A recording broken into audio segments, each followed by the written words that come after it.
Bismillahirrahmanirrahim. Assalamu alaikum ve rahmetullahi ve berekatuhu. Aziz Dirvan görücüler. Her yerdeki dostlarımız, her yerde vatandaşlarımız Ahmedi ve Rakşabaşı'nın sapasını izlep takip ediyorum dostlarımız. Hemlerinize kızgın salamlarımı takdim ediyorum. Bugün kun bana naşı dostlar bilen bir çekeri teyle çıktık. Dostlarımız davet eden ekenler bana hayırlı parvan yelerimiz Hacı Sahip Sabırbay Mazari Hayırlı Umari, Zahir Palvan, Ekber Palvan bana böyle hamiyetten gelen ihmanlarımız, dostlarımız, her birilerine yad var kesim Gulam Nebi, Hamiyab, Dr. Sayyid Abdülbeşir, İsmail, Hayt Murad Ağa, Rod Muhammed Çıma, Devleti, Serdar, Fayzullah Ağa, Mana Emin Bay, Yaşınlı Durma Kredar Ağa'nın oğlu, ve Muhammed Şah doğanımız, Gulamullah doğanımız, onlar hem de şurada bugün cemleştik. Bana Dr. Sayyid Abdülbeşir Türkmen işlikisine birileri bugün şeref davet edip otelman hayırlayıgan babırda hem de dostlar Hacı Sahip Sabırbay ham yaptığın mihmanlarımız bile birlikte Hayratan'ın mana çölünde dostlar ben yığılaşık bugün başlayıp edip hala savat hayırla palvan degenden minnettar, her dostlarımızda minnettar.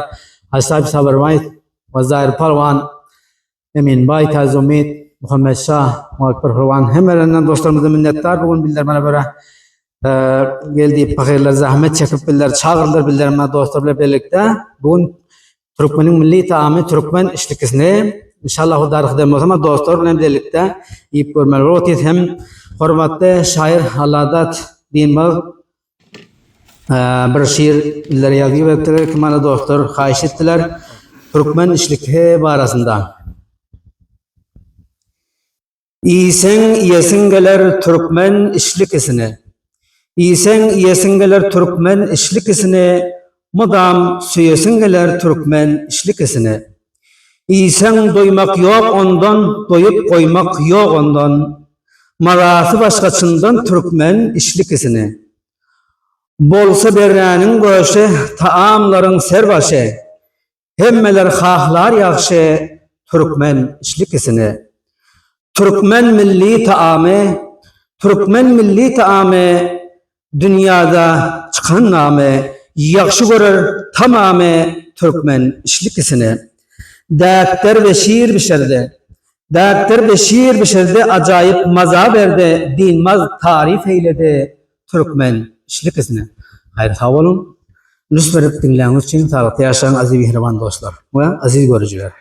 Hürmetli hamiyatların mihmanlarımız ve bana Gulam Nebi Ağa doğanımız dostlar bilen bildirin bugün mihmanımız boldur. Hoş geldiniz diyor bana Dr. Sayyid Abdülbeşir taraftan, hayırlı Palvan yegan taraftan, bana Hacı Sahip Sabırbay Mazar'dan gelen dostlarımızdan, Zahir Palvan taraftan, Dr. Hayırlı ve Ekber Palvan, Gulamullah, Muhammed Şah, Emin Ağa, Fayzullah Ağa taraftan ve tarafından Ahmedi, Zinde Pakistan'ın hemelerinize hoş geldiniz. Hoş gördük. Kuda nasip etti bugün bana dostlarım tevabilen. Bizlerin sağlıklı görmek, bizlere Allah nasip eyledi. Hoş gördük. Her birliğinize hoş geldiniz. Yeni bir